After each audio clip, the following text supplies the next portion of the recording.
YSRTP అధ్యక్షురాలు షర్మిల తన పార్టీని కాంగ్రెస్లో విలీనం చేశారు. ప్రస్తుతం ఆమెతో పాటు ఇన్నాళ్లు కలిసి పనిచేసిన కార్యకర్తలు ఏఐసీసీ ఆఫీస్ దగ్గర నాతో పాటు ఉన్నారు. వారిని అడిగి విలీన ప్రక్రియ మీద వారి అభిప్రాయాలేంటి, షర్మిలతో వారి అడుగులు ఎలా ఉండబోతున్నాయనేది తెలుసుకుందాం. హలో అండి. Hello madam. ఎక్కడి నుంచి వచ్చారు? నేను వైఎస్ఆర్ తెలంగాణ పార్టీలో స్టేట్ మహిళా అధ్యక్షురాలిని మేడం. ఎక్స్ జిల్లా పరిషత్ చైర్మన్. మేము షర్మిలమ్మ గారితో, మా అధినేత్రి షర్మిలమ్మ వైఎస్ఆర్ తెలంగాణ పార్టీ వారితో పాటు ఈరోజు ఢిల్లీలో మరి ఖర్గే గారు, రాహుల్ గాంధీ గారి సమక్షంలో మరి వారి తరపున మేము కూడా కాంగ్రెస్ పార్టీలో జాయిన్ అయినందుకు మాకు చాలా సంతోషంగా ఉంది. ఎందుకంటే ఒకనాటి 100 సంవత్సరాల సుదీర్ఘ చరిత్ర కలిగినటువంటి కాంగ్రెస్ పార్టీలో మేము ఈరోజు విలీనం అవ్వడం మాకు చాలా సంతోషంగా ఉంది. మరి గతంలో రాజశేఖర రెడ్డి గారు కూడా తలంచారు, రాబోయే రోజుల్లో రాహుల్ గాంధీ గారు ప్రధానమంత్రి కావాలని వారి యొక్క దృఢ సంకల్పం. ఆ దిశగానే షర్మిలమ్మ గారు ఇటువంటి నిర్ణయం తీసుకున్న దృష్ట్యా మేమందరం కూడా ఈరోజు జాయిన్ అయినందుకు మేమందరం కూడా హ్యాపీగా ఫీల్ అవుతున్నాం మేడం. మీరందరూ అప్పట్లో ఎన్నికల్లో పోటీ చేద్దాం అనుకున్నారు తెలంగాణలో, కానీ మీ ఆశల మీద నీళ్లు చల్లినట్టుగా ఆవిడ ఎన్నికలకే వెళ్ళలేదు. దాని మీద ఇప్పుడు ఏమనిపిస్తుంది మీకు? ఎన్నికలకు వెళ్ళలేదు.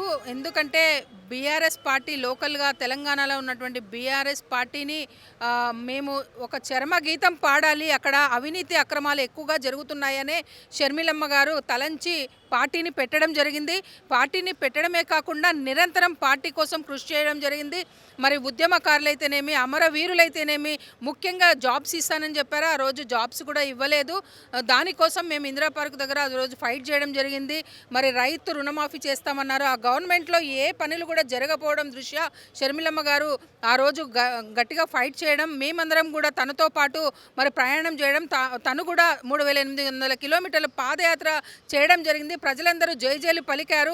తిరిగి రాజన్న రాజ్యం రావాలని వారు కూడా కోరుకున్నారు. మరి తెలంగాణ పార్టీకి చరమ గీతం పాడాలనే ఉద్దేశంతో కాంగ్రెస్కి మద్దతు ఇవ్వాలని కూడా మేమందరం కూడా మాకు పార్టీ నుంచి మేము క్యాండిడేట్స్గా డిక్లేర్ అయినా కూడా మేము మద్దతు ఇవ్వడం జరిగింది. ఆ దిశగానే వెళ్ళాం కాబట్టి ఈరోజు కాంగ్రెస్ పార్టీ మరి ప్రధాన స్థానంలో ఉంది. ముఖ్యమంత్రి గారు రేవంత్ రెడ్డి సమక్షంలో మరి కార్యక్రమాలన్నీ కూడా జరుగుతూ ఉన్నాయి.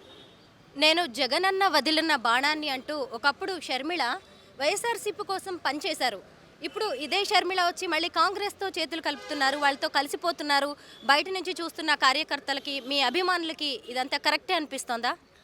ఆ రోజు ఉన్న పరిస్థితుల్లో వైఎస్ఆర్ కాంగ్రెస్ పార్టీకి అండగా ఉండడం కోసం ఆ రోజు వైఎస్ఆర్ కాంగ్రెస్ పార్టీ కోసం జగనన్న వదిలిన బాణంగా ఆ రోజు తన బాధ్యతను నిర్వర్తించింది.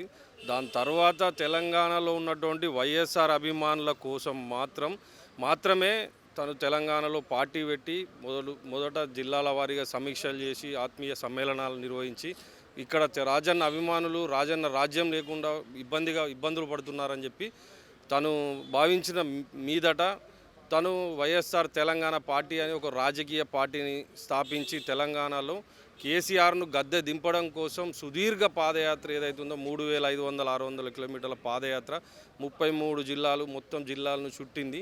దాని తర్వాత ప్రభుత్వ నియంతృత్వం ఎక్కువైపోయిన మీదట ఆ ప్రభుత్వం మీద ప్రతిపక్షంగా కొట్లాడిన ఏకైక పార్టీ, ఏకైక నాయకురాలు వైఎస్ షర్మిల గారు.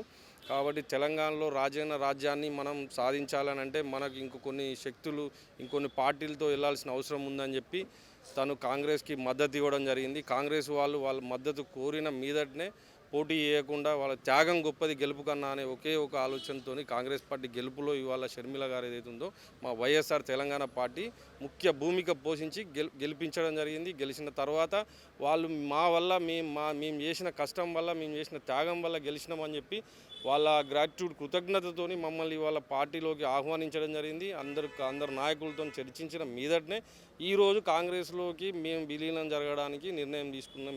మా మేడం వెనకాల మేమందరం విలీనం జరిగినాం. కాంగ్రెస్లో షర్మిల ప్రయాణం ఎలా ఉండబోతుందని మీరందరూ ఎక్స్పెక్ట్ చేస్తున్నారు?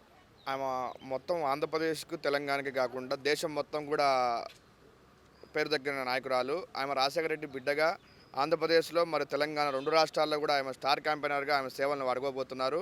100% ఈమె ఆంధ్రప్రదేశ్లో రుద్రరాజు గారు ఏదైతే పిసిసి బాధ్యులు ఉన్నారో ఆయన కూడా ఈరోజు బాహాటంగా తెలపడం జరిగింది. ఈమె వస్తే ఖచ్చితంగా మేము స్వాగతిస్తాం. ఆమెకు ఎటువంటి బాధ్యత ఇచ్చినా కూడా నేను వెన్నుండి ఏఐసిసి చెప్పినటువంటి బాధ్యతలు నేను పనిచేస్తానని చెప్పి రుద్రరాజు గారు కూడా చెప్పడం జరిగింది. 100% ఈమె సేవల్ని ఆంధ్రప్రదేశ్ తెలంగాణ కాకుండా దేశం మొత్తం కర్ణాటక, తమిళనాడు, సౌత్ ఇండియాలో కూడా ఆయన సేవలు వాడుకోబోతున్నారు. రాజన్న బిడ్డగా ఆమె యొక్క చేస్తున్న సేవల్ని, ఆమె యొక్క జగనన్న వదిలిన బాణం అంటూ ఏదైతే సంధించారో అలాంటి బాణమే ఈరోజు మళ్ళీ జగన్మోహన్ రెడ్డికి ఆంధ్రప్రదేశ్లో గుచ్చుకోబోతుందని చెప్పి కూడా మేము సభాముఖంగా తెలియజేస్తున్నాము. మీరు ఎలా నమ్ముతారు? అన్నా చెల్లెళ్ళు ఈ రిలేషన్స్ అనేవి ఎలా ఉంటాయో మనందరికీ తెలిసిందే. రాజకీయాలు ఈ అనుబంధాలని తెంపుతాయంటారా? 100% రాజకీయాల్లో తండ్రి కొడుకులు, కూతురు కొడుకు మధ్య కూడా డిఫరెన్సెస్ జరుగుతున్నాయి. ఒకరు బీజేపీలో ఉంటే ఒకరు కాంగ్రెస్లో కూడా పనిచేయడం జరుగుతుంది. కాబట్టి ఏదైతే షర్మిల గారు వచ్చిన తర్వాత పార్టీ జగన్మోహన్ రెడ్డి 16 నెలలు జైల్లో ఉంటే షర్మిలానే మొత్తం బాధ్యత తీసుకొని జగనన్న వదిలిన బాణం అంటూ పనిచేసింది. ఆమె చేసినటువంటి పాదయాత్ర ఈరోజు ఆంధ్రప్రదేశ్లో వైఎస్ రాజశేఖర రెడ్డి గారి కొడుకుగా జగన్మోహన్ రెడ్డికి బాధ్యతలు వచ్చినాయి. కేవలం షర్మిల గారు పనిచేయడం వల్లే, షర్మిల గారు తిరగడం వల్లే ఈరోజు ఆంధ్రప్రదేశ్లో భారతమ్మ కావచ్చు, లేదంటే జగనన్న కావచ్చు, సజ్జల రామకృష్ణ రెడ్డి గారికి పనిచేస్తున్నారంటే కేవలం అది షర్మిల గారు తీసుకున్నటువంటి నిర్ణయమే. షర్మిల గారు ఆ రోజు జగనన్న వదిలిన బాణం అంటూ ఆమె రాజశేఖర రెడ్డి బిడ్డగా పాదయాత్ర చేసింది. అలాంటి ఆమెను ఆమె తెలంగాణకి షిఫ్ట్ చేశారు. కానీ ఆమె సేవలు ఈరోజు ఆంధ్రప్రదేశ్లో కావాలా?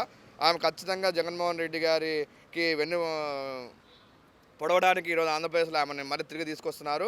ఖచ్చితంగా కాంగ్రెస్ పార్టీ బలపడిపోతుంది ఆంధ్రప్రదేశ్లో షర్మిల గారి నాయకత్వంలో అని చెప్పి మేము నమ్ముతున్నాం.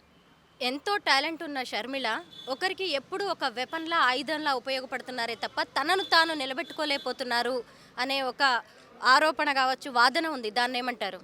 దాన్ని అన్నిటికీ పటాపంచలు చేయడానికి ఇవాళ ఆంధ్రప్రదేశ్లో సౌత్ ఇండియాలోనే కర్ణాటక కావచ్చు, తమిళనాడు కావచ్చు, కేరళ కావచ్చు, తెలంగాణ కావచ్చు, ఈ 6 రాష్ట్రాలలో షర్మిల గారు ఖచ్చితంగా రాజ్యసభకు నామినేట్ అవుతారు. ఆమెని ఖచ్చితంగా ఆంధ్రప్రదేశ్ సీఎంగా మనం చూడబోవచ్చు అని చెప్పి మేము బలంగా విశ్వసిస్తున్నాము. 100% ఆమె తెలంగాణలో కాకుండా ఆంధ్రప్రదేశ్లో కూడా ఆమె యొక్క పావులు తరుపుతుంది. ఆమె రాజశేఖర రెడ్డి బిడ్డగా ఆమె ఖచ్చితంగా ఆంధ్రప్రదేశ్ సీఎం అవబోతుంది. ఆమె ఎవరికి పావు కాదు, ఆమె ఎవరు వదిలిన బాణం కాదు. ఆమె 100% ఆంధ్రప్రదేశ్లో సీఎం కాబోతుంది. ఇది పక్కా. 2024 ఎలక్షన్లో ఇది జరగబోతుంది. మీరే చూస్తారు.